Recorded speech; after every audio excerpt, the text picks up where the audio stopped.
اس لیے اہل ایران نے بھی قصیدہ گوئی کی طرف توجہ کی، اور چونکہ شاعری میں یہی ایک ایسی صنف سخن ہے جس سے انعام و اقرار حاصل کیا جا سکتا تھا، اس لیے فارسی شاعروں نے اس فن کو انتہائی بلندیوں پر پہنچا دیا، اور اردو نے یہ فن فارسی شاعری سے مستعار لیا ہے۔ یعنی میرے کہنے کا مطلب کہ اردو میں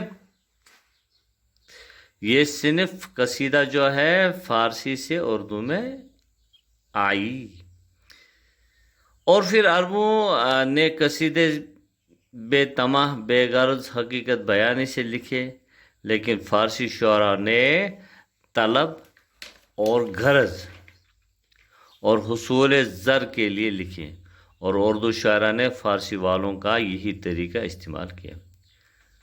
اور اس کے بعد اگر آپ دیکھیں گے تو قصیدے کے اجزائی ترکیبی جو ہیں وہ 4 ہیں۔ جہاں تک قصیدے کے اجزائی ترکیبی کی بات جب ہم کریں گے تو وہ 4 ہیں: تشبیب ہے، گریز 2، مدح 3، دعا یا حسن طلب۔ یہ حسن طلب جو ہے وہ ہے۔ تو چلیے ان 4 پہ بات کرنے کی کوشش کریں گے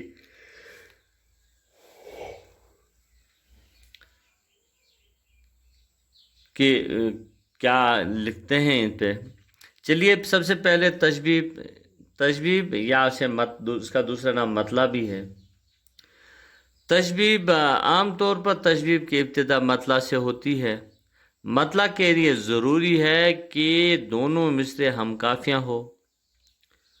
مطلع کی خوبی یا خرابی قصیدے کے باقی تمام اشعار کا پتہ دیتی ہے، اس لیے قصیدہ نگار پوری کوشش کرتا ہے کہ جدت و خیال اور جدت بیان سے ایسی ندرت اور شگفتگی پیدا کر دے کہ سننے والا اور پڑھنے والا چونک جائے اور اس کی تمام تر توجہ قصیدے کی طرف مبذول ہو جائے۔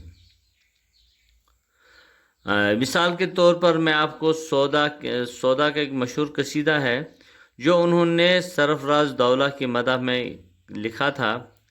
اس کے مطلع میں جدت بیانی نے عجیب لطف پیدا کر دیا۔ پیارے بچوں، مطلع یوں ہے: صبح عید ہے اور یہ سخن ہے شہر عام۔ صبح عید ہے اور یہ سخن ہے شہر عام، حلال دختر ضرب نکاح و روزہ حرام۔ قصیدے میں ایک یا ایک سے زیادہ مطلع ہوتے ہیں۔ جس قصیدے میں ایک یا ایک سے زیادہ مطلع ہوتے ہیں اس سے ذو مطلع کہتے ہیں۔ عزیز طلباء و طالبات، آئیے پہلے دیکھتے ہیں اب تشبیب۔ قصیدے کے وہ اشعار جو تمہید کے طور پر لکھے جائیں تشبیب کہلاتے ہیں۔ اکثر و بیشتر تشبیب کا اصل موضوع مدح سے کوئی تعلق نہیں رکھتا، کیونکہ اس میں ہر چیز کے موضوع پر طبع آزمائی کی جاتی ہے، اس لیے قصیدہ گو کو اپنی علمیت، قابلیت کا اظہار، قادر الکلامی کے جوہر دکھانے کا پورا موقع ملتا ہے۔ کبھی شاعر تشبیب میں صبر و قناعت کی تلقین کرتا ہے، کبھی موسم بہار کے گیت گاتا ہے، کسی تشبیب میں اپنے کمال کا فن کا اظہار کرتا ہے، اور کسی میں ہم عصر شعراء کا مذاق اڑاتا ہے۔ غرض تشبیب میں طرح طرح کے موضوعات پر طبع آزمائی کی جا سکتی ہے یا کی جاتی ہے۔ اور اس کے بعد پھر اگر گریز دیکھیں گے آپ تو گریز تشبیب کے بعد شاعر کا اصل موضوع یعنی مدح پر آتا ہے، چونکہ تشبیب اور مدح 2 مختلف چیزیں ہیں، اس لیے ان دونوں میں تعلق پیدا کرنے کے لیے ایک یا ایک سے زیادہ شعر کہتا ہے۔ ان اشعار کو گریز یا مخلص کہا جاتا ہے۔